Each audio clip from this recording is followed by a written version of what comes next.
Hi, ako si Direk Joey, Jose Javier Reyes, pero Direk Joey na lamang. Hi, ako si Direk Joel Lamangan. Salamat. Okay, handa na kami sagutin ang inyong mga tanong sa TikTok at saka sa Reddit. So, go! Yes.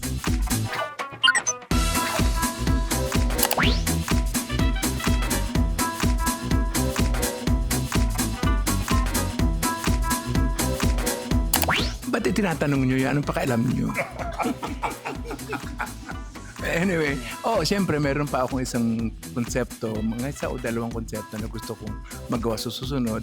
Yun ang istorya ko at ng lola ko habang lumalaki ako kung paano niya ako pinalaki. Yun, isa yun. Ako naman, marami. Okay, alam mo naman ang imahinasyon ko hindi mapigilan.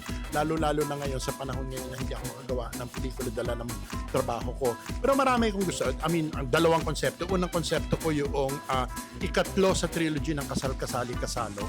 Natapos ko na ang script, kaya lang hindi ko magawa dahil maraming balakid. Okay? At ikalawa, may mga kwento pa rin ako na katulad. Yung isang kwento ko, kwento tungkol sa magkasintahan sa gitna ng kamay nilaan. Ang title ay Pag-ibig sa mata ng mga pangkaraniwang tao, ang problema mahal.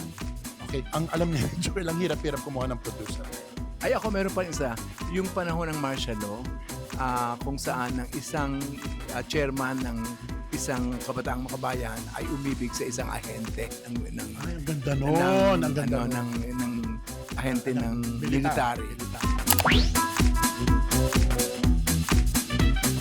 Kabataan ko siguro kaya ka pang gumawa ng series. Pero ngayon na ako ay medyo nahinog na. Okay? Mas gusto kong gumawa ng pelikula. Walang masama sa paggawa ng series, no? At kung gusto mong kumita, kailangan gagawa ka ng series. Pero masyado siya nakakapagod at masyado nakaka-pressure dahil hindi lamang yung trabaho sa set, kundi pati yung ratings kailangan panindigan mo. Ako gusto ko pa rin ng pelikula. Diyos ko, nagtrabaho na ako sa series, di ba? Diyos ko, nasa Batang Quiapo ako, series yun. Napakapagod, napakahirap na isang direktor para sa isang serye. Mas gusto ko pa rin ang pelikula.